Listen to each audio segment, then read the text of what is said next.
বলছে বেরাদার রাহুল লেডিস হুজুর, বলছে লেডিস হুজুর বেরাদার রাহুল, তোমার বাপের 14 গোষ্ঠীর ক্ষমতা নেই বেরাদার রাহুলের সঙ্গে 5 মিনিট বসে থাকার ক্ষমতা নেই তোমার। নাম দিয়েছে আলা হজরত, তোমার আলা হজরতের 12টা বাজিয়ে দেবো। তোমার কে আলা হজরত? আলা হজরত দিয়ে ইসলাম চলে না।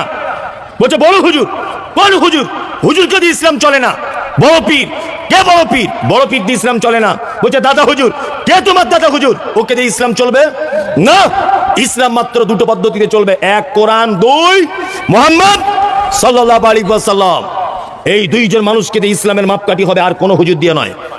কি বলছে বুঝতে পারছেন? ইদানিং দেখতে পাচ্ছি ওই মুর্শিদাবাদের দিকে একটা চামচা বার হয়েছে, ওর আর কাজে নাই। আব্দুর রাজ্জাক বিন ইউসুফ, মুমতাজুল ইসলাম আর বেরাদার রাহুল, এই তিনজনকে নিয়ে ওরা শুধু ভিডিও তৈরি করে। কি বললাম বুঝলেন? আর আর আর একজন আছে মুর্শিদাবাদের, নাম দিয়েছে মুফতি জুবায়ের। এত বড় পাগড়ি পড়া দেখবেন। আচ্ছা, দানায় ভর্তি, তার নাম বেদানা।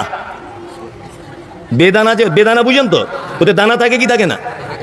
দানায় ভর্তি, লাল লাল দানা, তবুও তার নাম বেদানা, তাই না?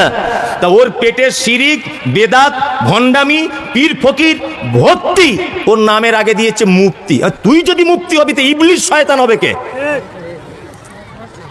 ইবলিস হবে কে তুই যদি মুফতি হবি? দানায় ভর্তি, নাম তার বেদানা, আর ওর পেটে বেদাত আর শিরিক আর পীর ফকিরি ভর্তি। ও এখন বলছে আমি হলাম মুফতি। তোমার মতো মুফতির কাছে ফতোয়া নিলে একটা মানুষ জাহান্নামে যাওয়ার জন্য যথেষ্ট হয়ে যাবে। তার নাম মুফতি জুবায়ের। ঠিক এইভাবে বলছে, আরে বুখারী শরীফে বুকের উপরে হাত বাঁধতে হবে, একটা হাদিস দেখাও। মুমতাজুল ইসলাম, তোমার বাপের ক্ষমতা যদি থাকে। আচ্ছা, আমার বাপের ক্ষমতা নাই, আমার মাদ্রাসার ছাত্ররা দেখিয়ে দিবে। তুমি কানা বলে দেখতে পাও না, তুমি কানা।